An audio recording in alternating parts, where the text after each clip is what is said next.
Tin Trooper. A Shadowboxer File. By Chris Lowry. Copyright 2018 Grand Ozarks Media, all rights reserved. Tin Trooper. Miguel Salazar sat inside the mosquito netting and cursed the microscopic swarm of nets that had gained entry. He was sure they had come inside only to torment him as a punishment for his participation in this sinful endeavor. That is what his mother would call it.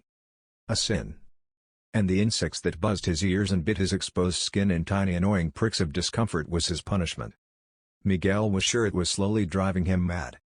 The infernal buzzing, the heat which he should be used to but still felt baking to him, and the dust in the air. It clung like a haze under the warming lamps, a fog of raw powder trapped inside the tent. All of the workers wore masks. Miguel was supposed to have one on too, but his breath against the fabric made him even hotter. And it stank. He couldn't stand the smell of himself, so he pulled the mask down around his neck. Which presented a new problem. Hallucinations and rapid heart rate. He could feel his pulse pounding in his neck, in his hands. Even his groin, where the butt of an AK-47 rested against the inside of his thigh. He had watched the shadows shift for hours, eyes twitching and nose flaring. And he only remembered every so often to lift the mask to cover his nose and mouth.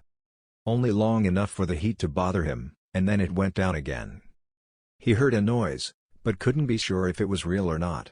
Like the buzzing of a large mosquito, one outside and flying high. Miguel went to the screened-in mesh and stared as an airplane dipped between two mountains and dropped toward the isolated valley. An otter lined up on the dirt runway and swooped down.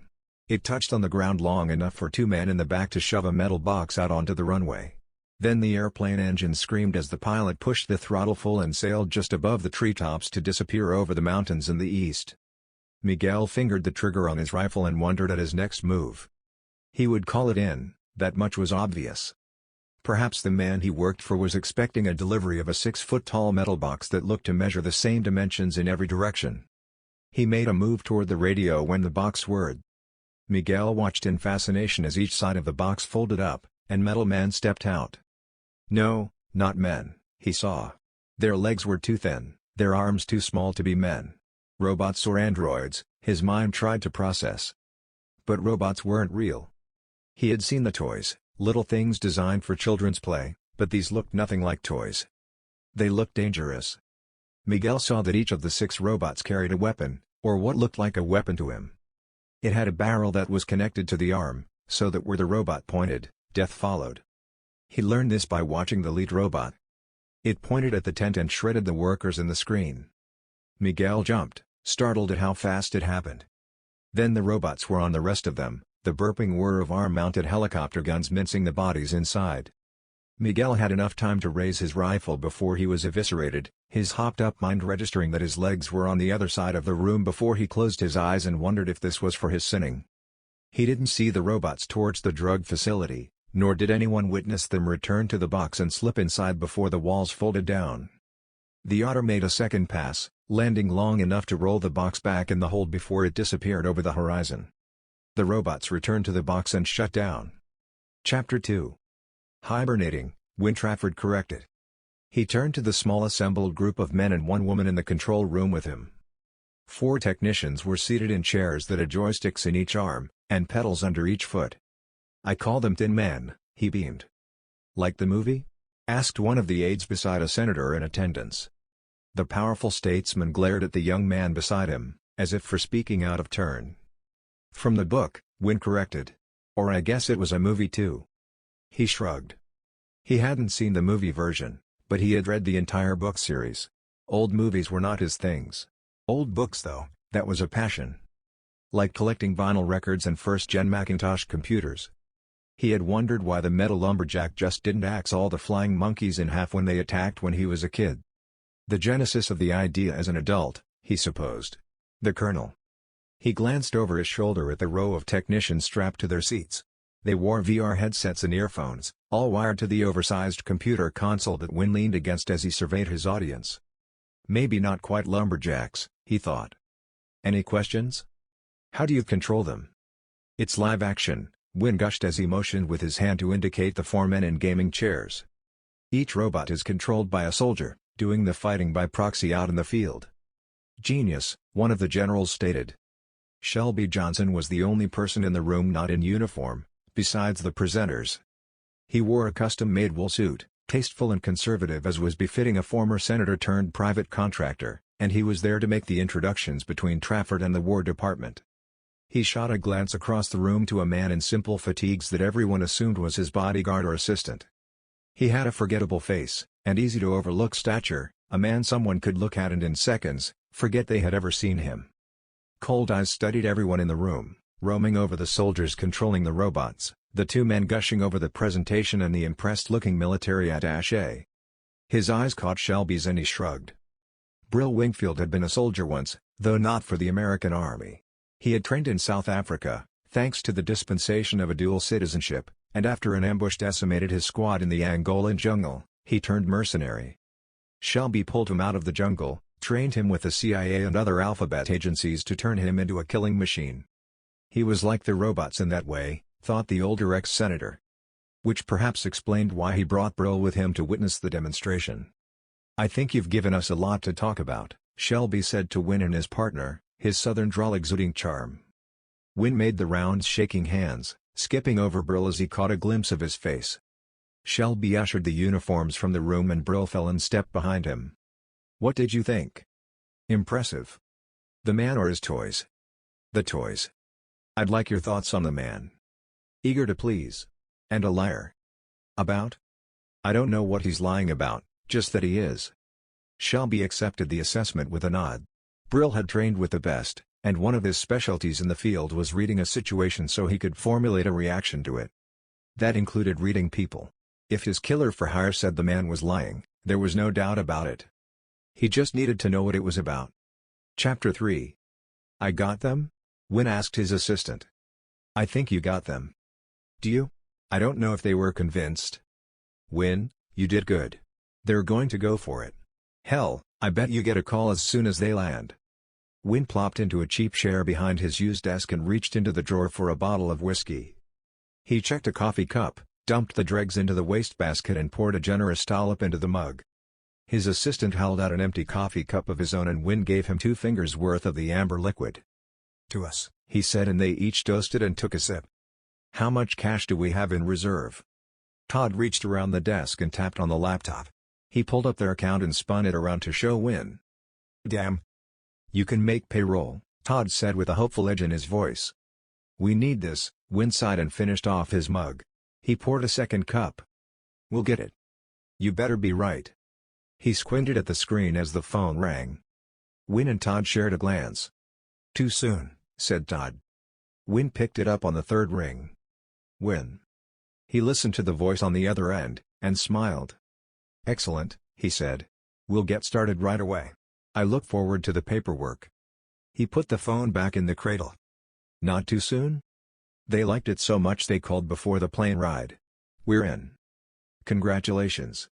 "At half of our ask." "Shit." "Shit is right. How long can we last before we burn through that?" 3 months, Wynne groaned. "Still, we have 3 months to prove to them what you can do. Then we'll ask for more money." "That's a plan." "But not your plan?" Wynne finished off the second mug and set it on the desktop. "I need something else. Something more. Is there any way we can crunch these numbers and make it stretch?" Todd leaned against the edge of the desk. "R&D kills us," he said. "We can't skimp on production. But I might have an idea." "What is it?" Wynne asked. "Would you like to play a game?" Chapter 4. Jacob Asher skipped every other step as he raced into the basement of his parents' home. This was his kingdom, his fort, a fortress of solitude from which he could manage his digital kingdom. At least that's how he thought of it, instead of the place his dad banished him to, so he wouldn't be bothered by the boy playing video games on the computer. His father hated computers. But what could you expect from an ex-jock turned car salesman, Jacob thought as he crossed the room and settled into the black leather chair in front of the giant monitor.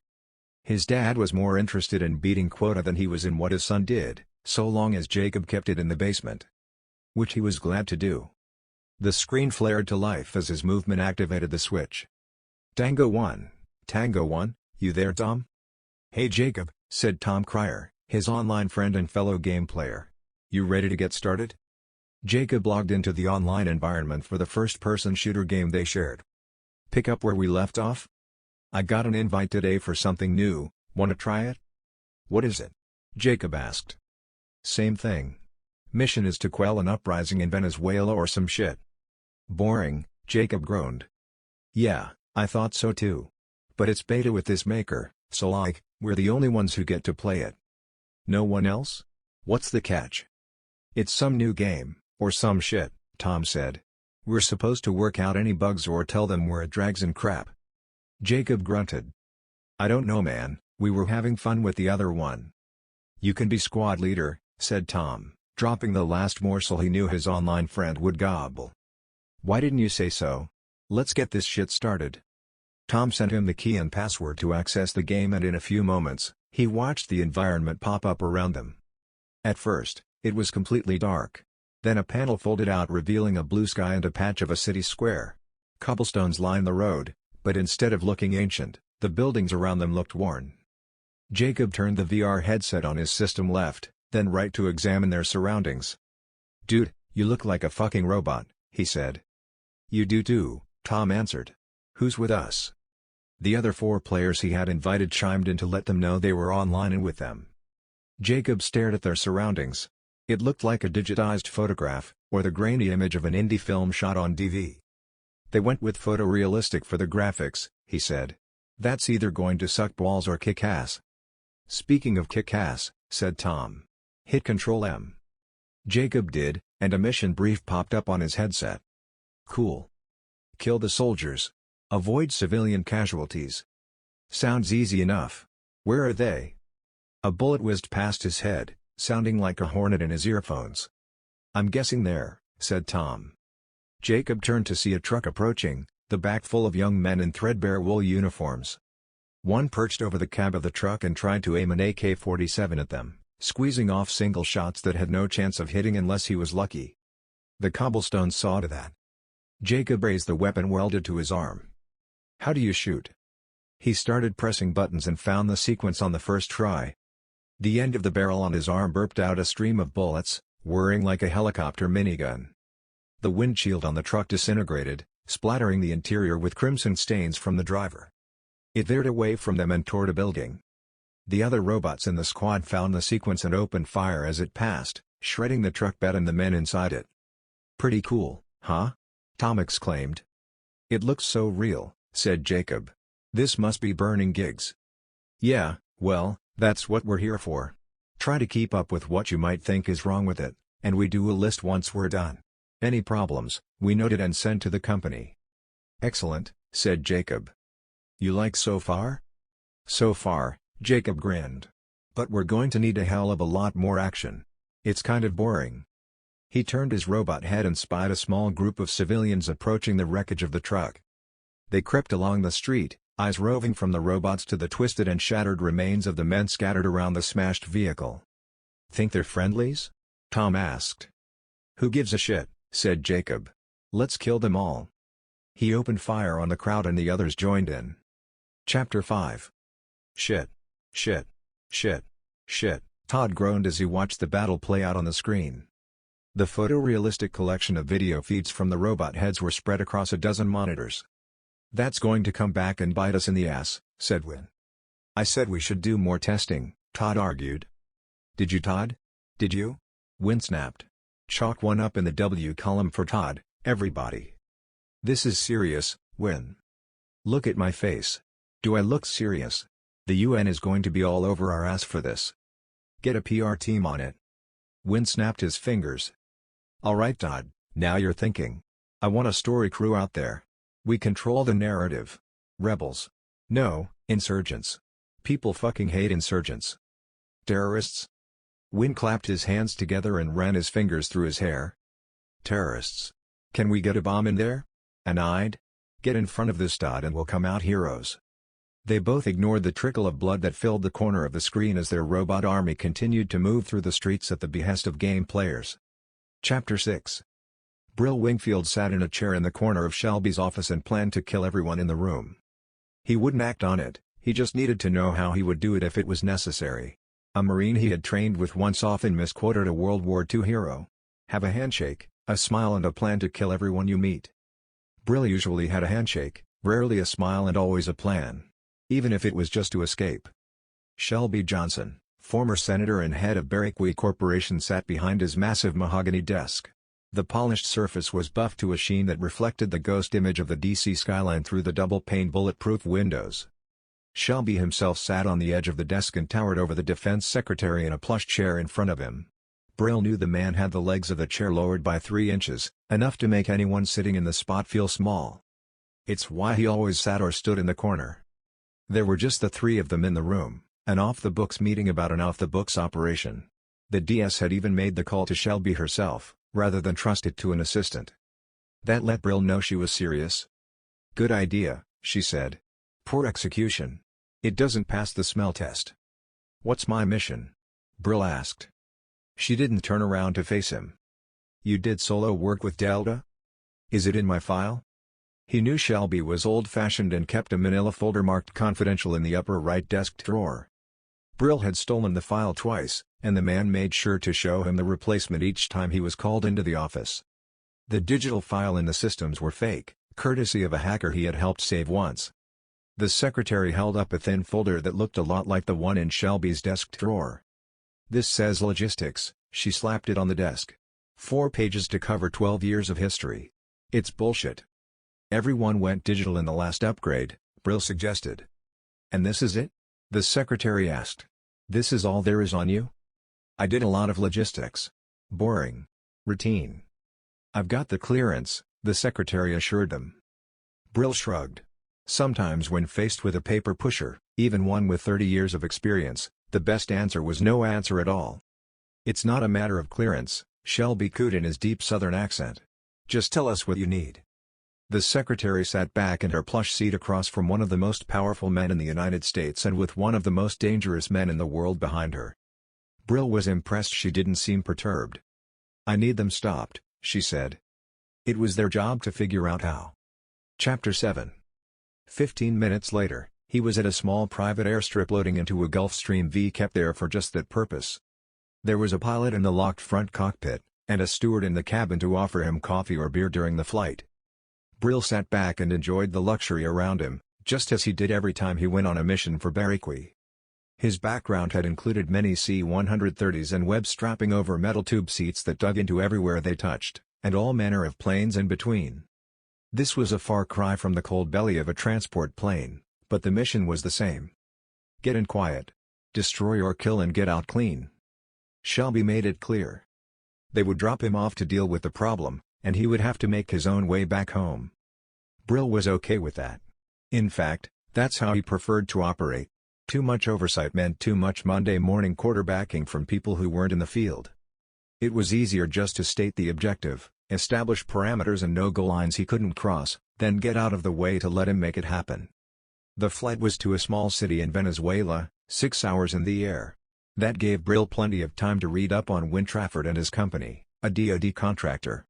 The idea was a good one. Robot soldiers. Brill could see how the idea was attractive. Since the advent of television, people had war delivered into their living rooms and hated it. They demanded better ways to keep soldiers safe, and reached out to their government to make it happen. They also demanded the government use the lowest bidder for the contract, which was a sham. Brill knew the contract went to companies like the one he worked for, who then farmed them out to other smaller companies to do the job. Trafford had a contract. There was no dollar amount attached to the file, so Brill assumed it was a big one.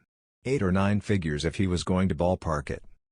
The thing was, he liked the concept. Robot soldiers that could keep real men safe. Controlled by men in bunkers 1,000 miles away. 1 soldier per robot, fighting by proxy. It would save the government billions of dollars in training and maintaining a ready fighting force. That was the pitch. Brill wondered about the execution and had a brief vision of Skynet. What went wrong in Venezuela that had the Secretary of Defense on the warpath? So much so that she went outside the normal chains to bring in independent operators to solve the problem? Whatever fail-safes Trafford had programmed into his robots had failed and now the public wasn't safe. The rest of the files held schematics and blueprints. Brill studied them and tried to commit to memory, just in case he needed it, but as far as he could tell, there were few weaknesses.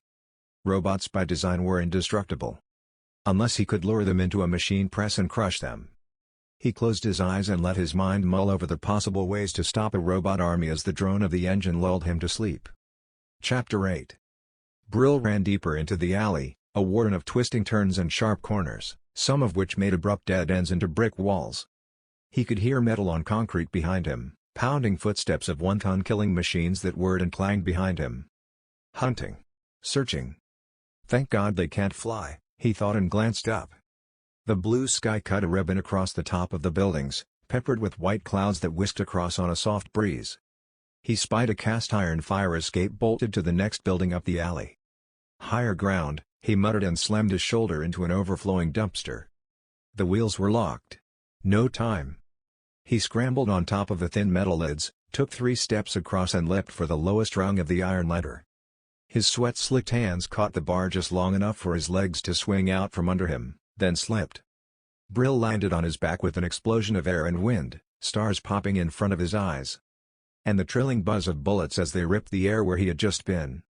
He rolled over and crawled behind the dumpster as the robot adjusted aim and sent a stream of shots in a straight line down the middle of the alleyway. The robot adjusted its aim and began shooting the dumpster. Brill was glad it overflowed with garbage and junk, which made it almost bulletproof, though several holes opened above his head where he hid behind it. His cover wouldn't last for long. He pressed lower to the ground and searched for a way to escape. The wheel lock was right in front of his hand. Brill reached out, clicked it up and shoved. His toes scratched lines in the dirt to gain purchase. He jammed his shoulder into the corner, put his legs against the wall and pushed again. The robot advanced on him, gun silent now as it moved in for a clear shot. The dumpster swung around, wheels free and loose, gaining momentum as the weight inside shifted. The robot stepped next to the wall, lifted the weapon on its metal arm and aimed. Brill didn't scream as he rammed the dumpster into the metal frame, but he wanted to. The weight of the garbage-filled bin crashed into the robot, knocked it off balance and sent it smashing to the ground as one of its legs was caught under. The robot lifted its other leg, placed it against the metal and kicked the dumpster away. It bought time for Brill to step up, aim at the camera and computer housing where a human's head would be. He sent 3 shots into the screen and shattered the CPU controlling the robot. Gray smoke and sparks flickered across the components. No time to celebrate. 1 down, but 2 more still coming. A squad of robotic killers hunting for him. Brill glanced up and down the alley. There, further up on the next building was another fire escape. No need to jump for this ladder, since it was within reach. He still thought higher ground was a good idea and he ran for it. Chapter 9.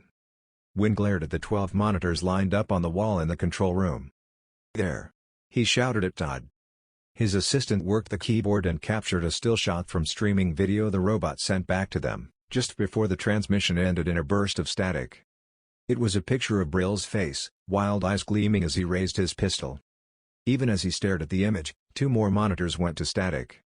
"You know that guy?" he screamed. "He was with Johnson." "That son of a bitch," Wynn seethed. "He's trying to torpedo my project." Todd watched the players move the robots on the screen as they stalked through the city streets. "What do you want to do?" Wynn shoved him aside and sat at the keyboard. His fingers typed out a machine gun stutter as he entered information on the screen. "Here," he screamed. "Post that." "I can't code that fast." "Move out of the way." He shoved the programmer out of second seat and plopped in it. His fingers worked like jackhammers against the keys as he programmed on the fly. It took several minutes, but a wanted poster appeared, with the words "Kill at all costs" in bold font at the bottom. He pushed it to the players in real time and sat back. "Try to torpedo that, you son of a bitch," he said to the frozen image of the robot killer on the monitor. Chapter 10. "Did you see this?"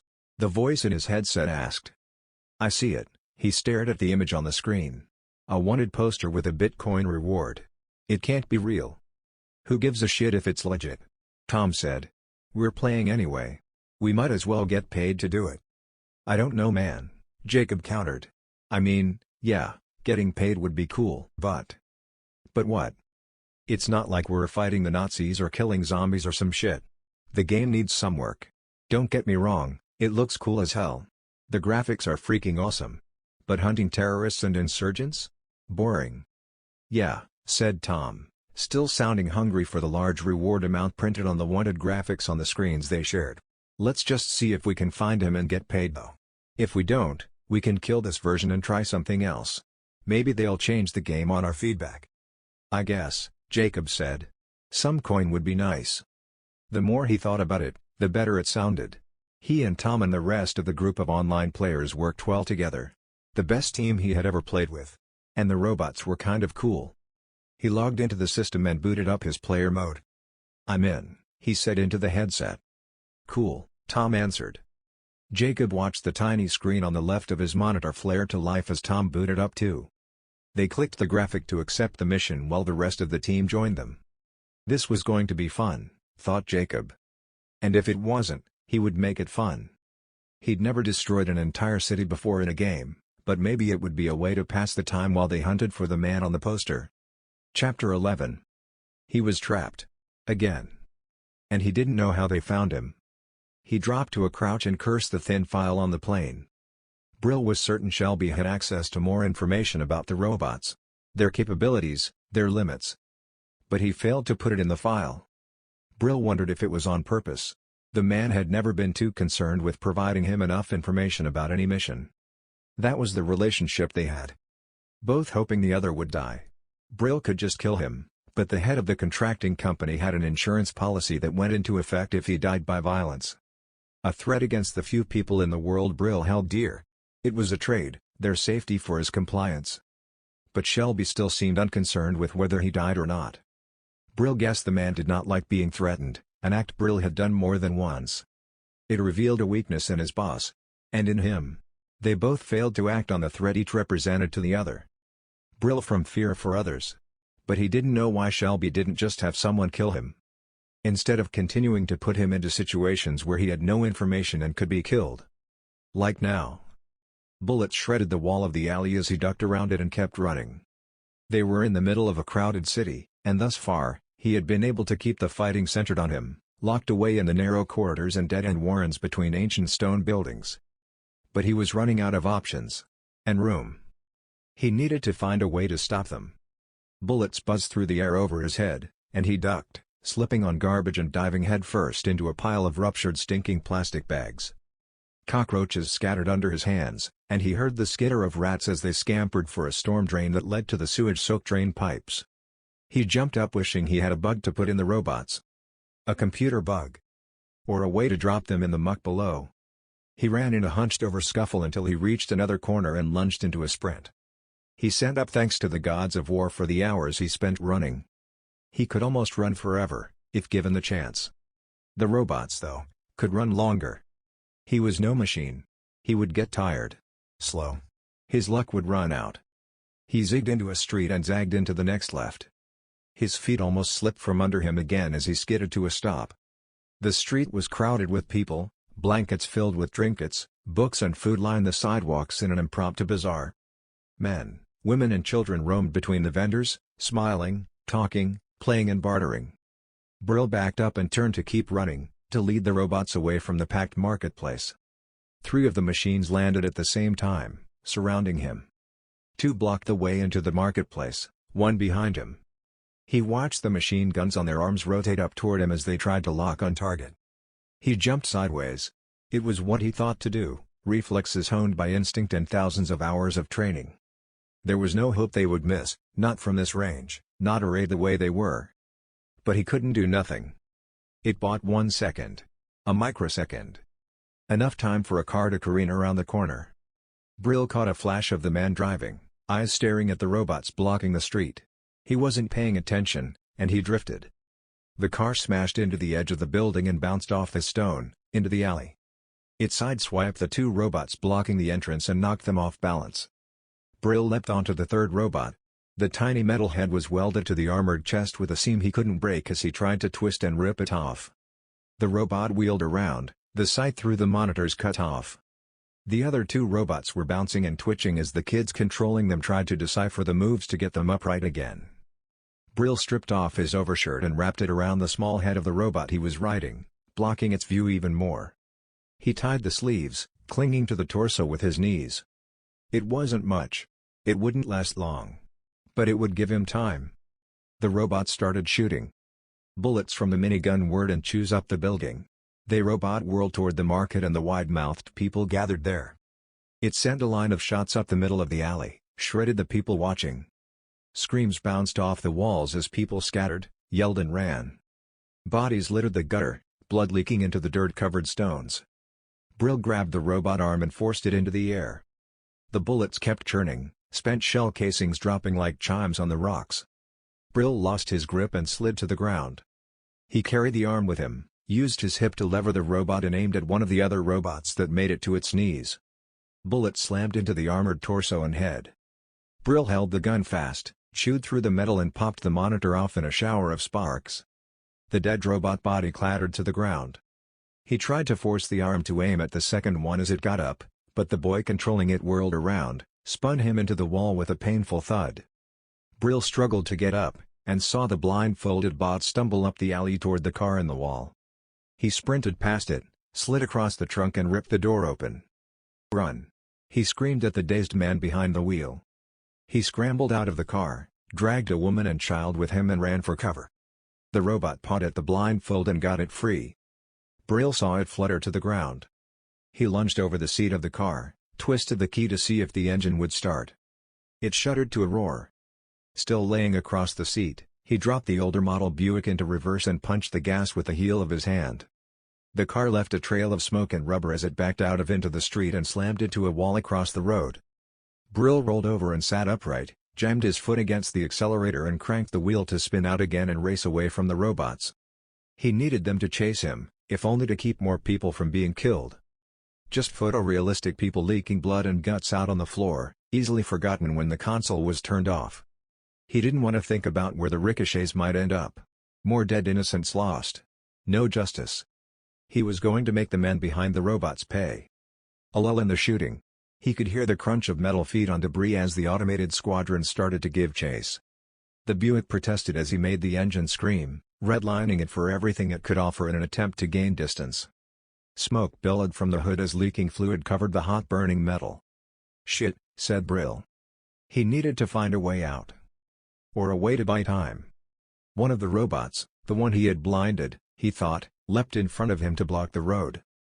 Brill played a 2-second game of chicken, cracked into the robot and watched the hood and roof crumble as the half-ton metal construction rolled across the car. But he kept rolling. The engine in the rear of the auto sputtered and bucked as he slid around a corner, raced away. He could feel a tremor through the thin floorboard as the other robot raced after him. Bullets shattered the rear window, and he ducked by instinct, though he knew the thin straw-stuffed seats would do little to stop one. He slid around the corner and put a building between him and the robot that pursued him. There were too many civilians around, too many potential casualties. He needed to lead them out of town. Brill tried to recall the fastest way but didn't think he could take a straight shot. A straight shot meant they could line up on him and fire. Even if he swerved in a zigzag pattern, they could just spray him down, shred him in the car. He glanced in the rearview mirror and saw one of the robots catching up.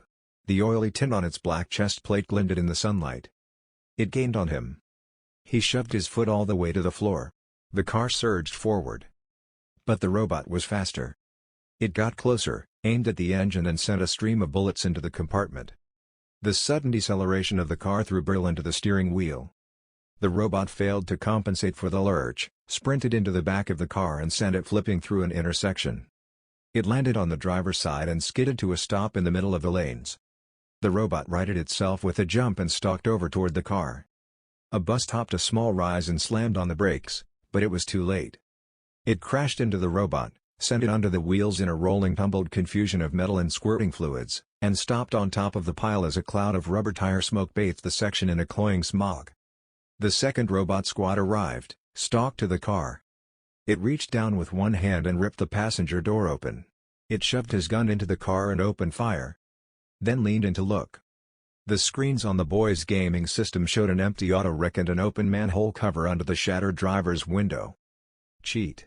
Jacob screamed and threw his controller at the monitor. Chapter 12. "This is Shadowboxer, secure the line." A series of clicks and beeps sounded through the receiver. "Line clear. Hold for Johnson," said the tech. "Give me good news," Shelby answered the line. "Civilians," Brill seethed into the phone. "I need coordinates." "Hold on, son," said Shelby. "There's no money in getting angry." "I don't give a damn about money," Brill said. Tell me where they are. He's using kids, son. They don't know it's not a game. It's not a game, Shelby. How many kids died today? But they weren't American kids, the old man answered. You don't want me to stop them? Of course, we do, Shelby answered. But he took too long to say it, and Brill knew he was trying to think of other plans. Think of other ways to save the program and keep all the dirt of it all Barriqui. I want him. You can't shut the barn door once the horses are out, Shelby drawled. Go someplace warm and have a drink. I'll clean this up. He hung the phone and left Brill staring at the dead receiver. Brill knew he wouldn't clean it up. The question was, what would his ambitious boss do about it? Chapter 13. Shelby pulled a burner phone out of his desk and activated it. Win Trafford answered on the first ring.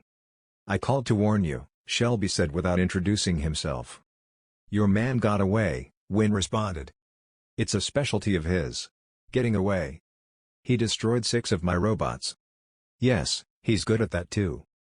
This is going to cost us millions and set my program back by months. We'll get the money, said Shelby. That's of little concern. But my warning is to prepare yourself. Prepare for what? My man, as you called him, is an expert at getting a job done, and I fear he might take it upon himself to think you are part of the problem. Tell him I'm not, Win said in a panicked voice.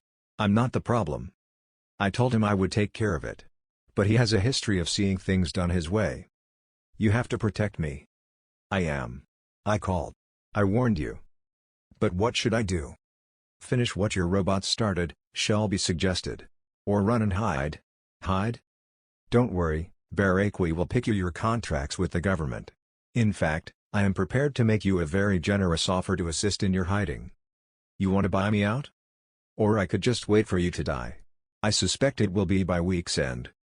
Are you threatening me, you son of a bitch? Please, Shelby drawled. Let us leave my mother out of this. You don't know a southern boy's depth of love for his mother. Screw you, Shelby. You're not getting my company. I won't fall for your blackmail. So be it, said Shelby. He broke the burner in half and removed the SIM card. He cracked it between his thumb and forefinger, then tossed the components in a fire bag to be incinerated at the end of the day. Chapter 14. Brill stared at the dead phone in his hand. Chances were, it was being traced. A half-decent tech guy would do it, and Win Trafford had some of the best in his employ. The robots could be on their way. But he needed to stop them, and the only way he could see it happening was to stop the man in charge. Maybe the horses were out of the barn, as Shelby put it. But maybe it wasn't too late. He dialed a number and listened to it click, hum and whir as the signal was bounced off a dozen proxies to hide the destination. You just burned another number of mine, said the voice on the other line. I couldn't get it on the dark web, Brill said. But I need your help. You're worth a phone number, the voice said. How can I help? And Brill told him what he needed. Chapter 15. Win Trafford, Todd sneered as he stepped into the study off the living room. It had been converted into an impromptu command center, with dozens of monitors stacked on the built-in bookshelves, a long desk stretched in front of them. Cables and wires snaked across piles of books stacked and scattered across the floor. Win sat behind the desk in a sweat-stained and crumpled shirt as he watched the monitors on the wall. There were 4 still live, sending information back to him as they roamed city streets on another continent hunting for the man who could destroy them. We're in trouble, Win said over his shoulder. What do you mean we? You've got to get in front of this, Win said. We've got to spin it. I don't know that we can, said Todd. Win opened up a window and began coding. What are you doing? New mission, he said. Protect us. Todd shook his head. Protect you, his partner told him. I'm leaving. Win reached into the open drawer by his hand and pulled out a pistol. He turned in his chair and aimed at the back of Todd's head as his figure was silhouetted in the doorway. Chapter 16. Brill stared through the scope on the hillside, watched as the front of Todd's head erupted and his body dropped like a puppet with the strings cut. Saves me a shot, he muttered and lined up on the open doorway. He had been there almost 24 hours, under a camouflaged tarp on the rocky hillside above the modern house Win called home. In that entire time, the man he was waiting for hadn't left the study. Hadn't so much as peeked through the doorway. Brill had waited on him. He needed to be killed, and Brill knew it was the right call. The murder of his partner proved it. But the man in hiding bothered him. The hiding bothered him. It was like he knew Brill was out here, waiting. He wondered if Shelby had sent him a warning. It would be something he would do. Like sending Brill into dangerous missions again and again, with little information other than an objective to accomplish. It was like playing chess with a master, only blindfolded, and he kept spinning the board, so Brill couldn't be sure of the results of any move he made. Which made sense to him in an absurd sort of way. Shelby wanted something. The robots. Why else warn the man? He heard a helicopter buzz up the coastline and debated taking the scope off the doorway. When the chopper hovered over the driveway, he lifted his head to spy on it. It was a Chinook with a large box underneath the belly. Even as he watched, winches lowered the box to settle into the edge of the driveway. The helicopter wheeled out toward the ocean and disappeared back in the direction it had approached. The sides of the box opened and the remaining robots emerged, folded open, and stood sentinel in front of the house, a wall of metal and waiting destruction. Brill set his eye back to the scope. "Damn it," he muttered again. One of the robots was blocking his shot. Chapter 17. "Son of a bitch," Jacob screamed into the headset. "Standing here," Tom muttered in reply.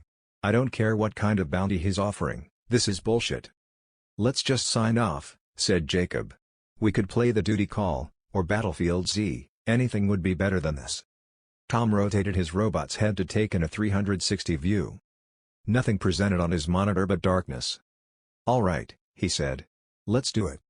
Or, Jacob said as the thought occurred to him, "we could just blow the shit out of it. I'm not following you. We shot the shit out of that shitty little town in the last session. Blew it straight to hell. You ever wanted to waste a mansion before?" Tom didn't answer.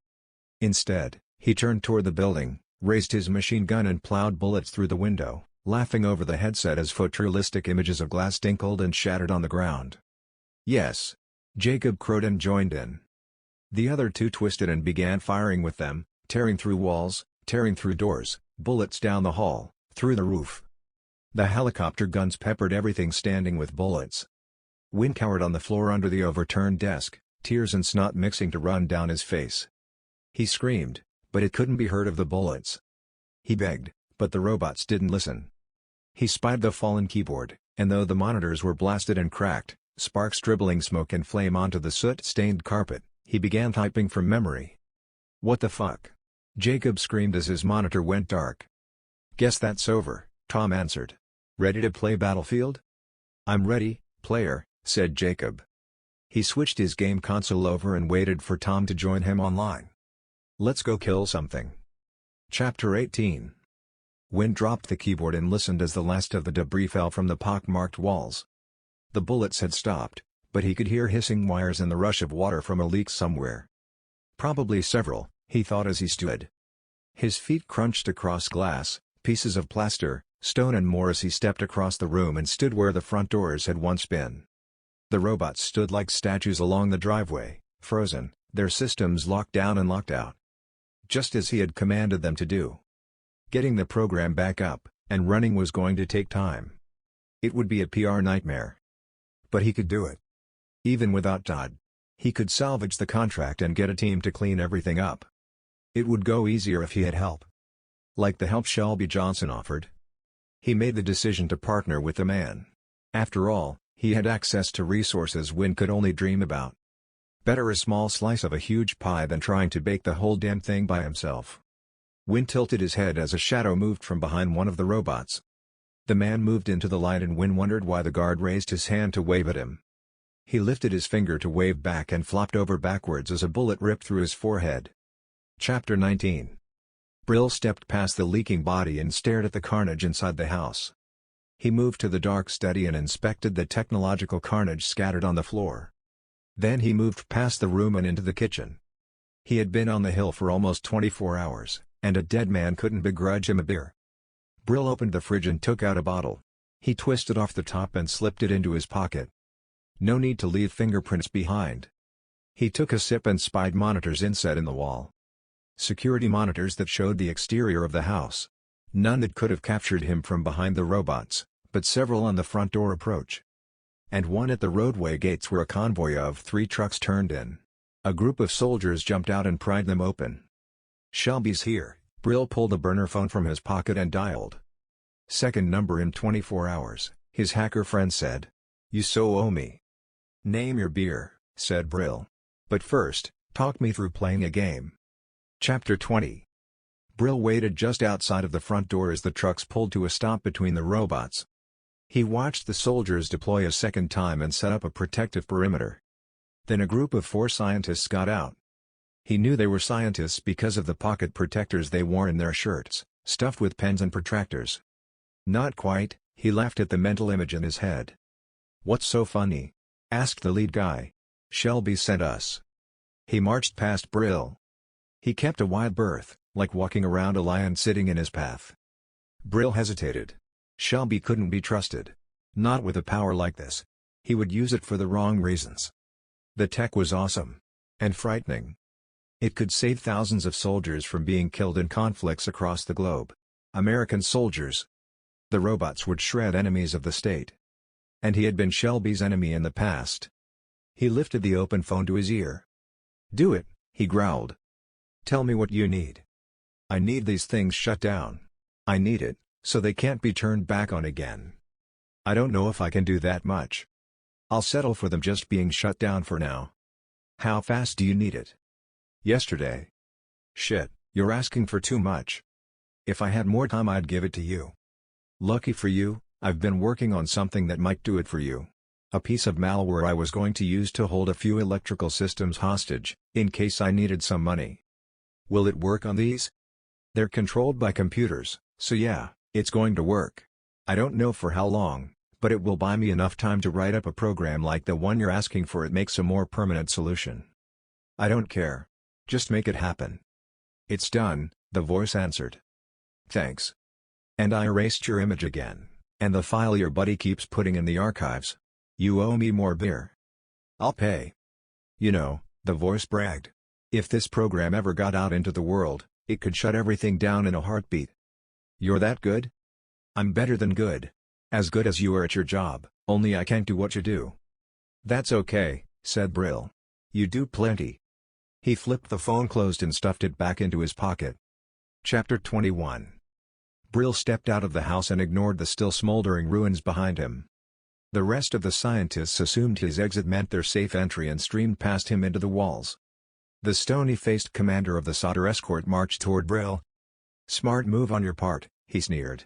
I almost sent my boys in to stop you. Lucky me, said Brill. The lead scientist rushed out of the house and searched the assembled men for Brill. He rushed over to him and stopped out of arm's reach. What the hell did you do? He asked. The captain reached for his sidearm. Brill snatched his pinky and twisted it around, spinning the man. The soldier fell to his knees as his arm was cranked up at an impossible angle. How do we turn them back on? The scientist pleaded. Brill reached forward and grabbed the .45, booted the soldier onto the ground. The man rolled over and glared at him but didn't move. Shelby said to let you go, no matter what you did. Brill took 2 steps back. But I'm going to find you, the captain called after him. Brill shook his head. I don't think you will. He turned and slid into the small crowd that was gathering to watch, and in a moment, he was gone. The end.